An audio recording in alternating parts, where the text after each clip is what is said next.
تبدأ قصتنا مع فتاة اسمها جين التي استيقظت فوجدت نفسها في جزيرة مهجورة. ظهر لها صديقها براد مغمى عليه، فذهبت إليه لتساعده، فوجدت في رجليه شيئا يشبه الشنكار، فجرته بعيدا عن الماء كي تتمكن من إفاقته ومعالجته. وفعلا أيقظته وعالجته، وكان يعاني من العطش الشديد. ذهبت جين وأحضرت ثمرة جوز الهند وكسرتها كي يشرب الماء الذي بداخلها، لكن للأسف فارق الحياة ومات. حزنت جين كثيرا عليه، وهنا نكتشف أن جين كانت في رحلة بحرية مع بعض أصدقائها، وغرق القارب بهم في وسط البحر، فحملها البحر إلى هذه الجزيرة هي وبراد.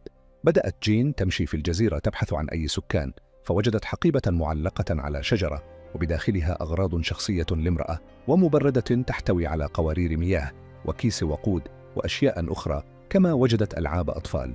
ففهمت أن هذه الأغراض تعود لعائلة كانت هنا من قبل، لكنهم على الأغلب ماتوا.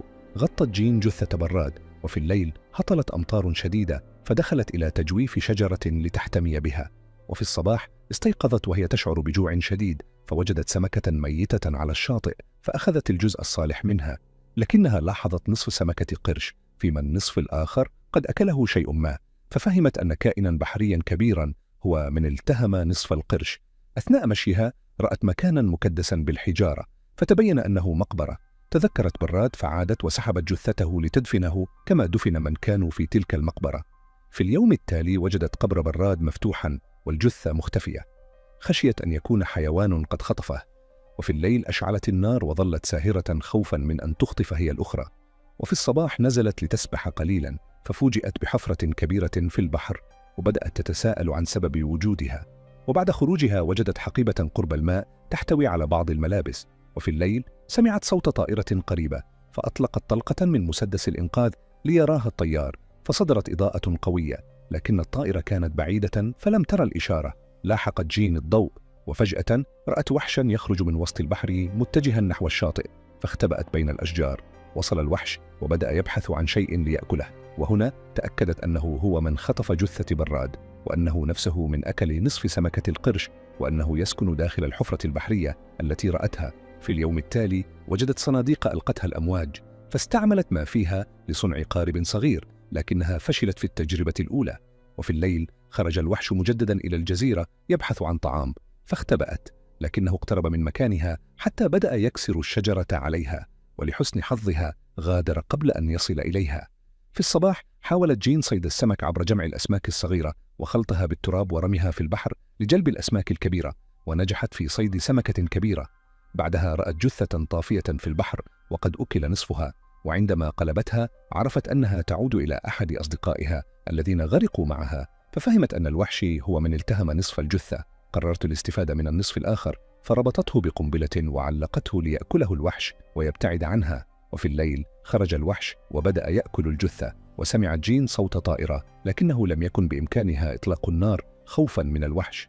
في الصباح قررت جين صنع سرير معلق فوق الأشجار كي تنام بأمان، لأنها علمت أن الوحش لا يستطيع الصعود. وفي الليل حاول الوحش إسقاطها من على الشجرة، وفعلا سقطت وركضت هاربة، لكنه أمسك بها ورماها في الماء ثم عاد إلى البحر. في اليوم التالي ظهرت قارب مطاطي في البحر، وكان فيه زوجها وصديقه براد. ساعدتهم جين على الخروج إلى الجزيرة وقدمت لهم الطعام، وطلبت منهم مغادرة الجزيرة لأنها خطيرة.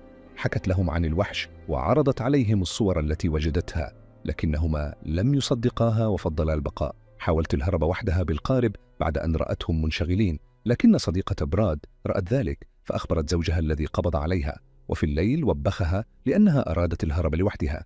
وفي أثناء مشيها قرب البحر ظهر الوحش فجأة فصرخت، ولحق بها زوجها وضرب الوحش بعصا مشتعلة، لكن الوحش خطف صديقة براد وسحبها إلى البحر ليأكلها.